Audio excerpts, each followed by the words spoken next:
Hey everyone, this is Mason over at the Kendall Report. As most of you know, Bob is currently out of town, but before he left to go out of town, he finished his 9-part video course on his TradingView indicators. So if you already bought the TradingView indicators, there should be an email in your inbox. If you don't see that email and you want access to the video course, just simply send us an email at info@kendallreport.com and we'll send it over to you. So with that, I'm going to play a quick preview of one of the videos from the new course. And of course, if you're interested in buying the TradingView indicators, the links are down below in the description and the comments. You can just go to kendallreport.com/indicators and get everything there. Enjoy.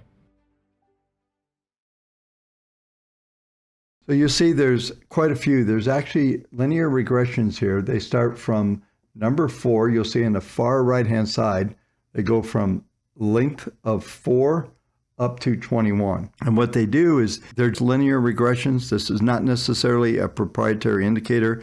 I just put this together so you would have to put 20 indicators on one page to make it appear like this. So I built it on one indicator. These are fixed values in here, but it's just one indicator. So you can really use this pattern indicator to find trends. You can find turning points. It's one of the best things I've ever done. You can trade just with this indicator. What I'm going to do in this video is really discuss what some of the patterns that you want to watch for, and you'll get used to seeing them, especially when you're running them on a 1-minute or a 5-minute chart on an intraday market like the E-minis on the S&P. On this screen right here on the far right, you'll see a bunch of numbers, and then in the very far right, you'll see the actual values, and you'll see colors that is coded on the indicator itself. So these values, like I said, range from 4 to 21. It sets up some really interesting configurations. Now, because they go from a short term to a long term, they've been coded that the shorter term ones are coded to be in different colors, so you can see where they're coming at. They're going to react first, and then the red one is on the 20, which is one of the key patterns in there that usually will be at the top or the bottom, depending on the trend that we're looking at. So let's break down a couple of these patterns and look at. The very first thing to review is going to be where my cursor is here. And you'll notice that when this market starts up here, you have all the linear regressions forming. And then they get a little crossover, but they don't go all the way through. And that is the key in this pattern. And then they start to flow. So you can almost see as they get tighter and tighter, the market gets stronger until it gets into this pattern right here. And this is referred to right here as a rope. And a rope is when all the linear regressions start to get very tight. This is a substantial uptrend that's here. Now this is a classic top here. I call it a veil top, and the veil comes over. You can see it rounding. What's nice about this pattern, you got a reversal down on this bar here. Then you get all of these linear regressions rolling over. And if you notice, the bars within the chart are coming into this, but these are all resistance points. So when you see a veil like this, there's massive resistance.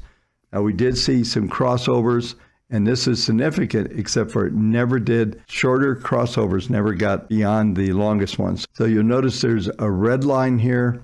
That is that 20 that I was talking about. That's this value over here on the right. And then we did get crossovers where the shorter webs came up to the longer ones, but we never really got crossovers. They started to flow down, and they ended up right over here in a rope. And when these get really tight like this, this is very strong, but it's also can be a bottom, which is what you're seeing here right now. We got rounded bottom. It's an inverse veil, just like what we had up here. You get the linears retrace, and there's just a lot of these patterns. So I'm going to go ahead and just keep going through a few of these. This right here is what's called a diamond top. So you get these little diamonds, and I'll draw that in just so you can see. And there can be 3 and as much as a 5-point diamond. And typically when you get more diamonds, that's more significant. This area here is a little noisy, so let me go on and show you some other areas here that are important. The next pattern I'm going to show you here, there's quite a few to be aware of, but this is a diamond bottom. You'll see right here, I'm just going to draw this in on the far left here. But what's happening in this pattern, this is why I call them webs. It looks like spider webs, and you're seeing all of these starting to, you see all these little diamond formations at different lengths of the chart. And I'll clear this out so you can see it. But what's happening inside of here is reversal bars. You're getting big reversal bars. And I made the bars thin so you can primarily focus on what's going on with the webs.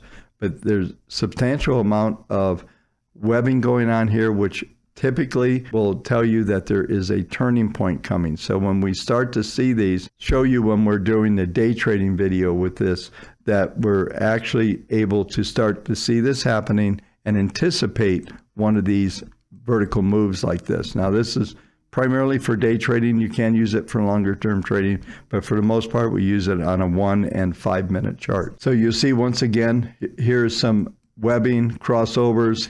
Here's the diamonds I'm just drawing in. And then you get a lot of little diamond formations. And that's typical right here where you're going to get a consolidation where the pattern's going to, it's telling you there's a switch going to happen.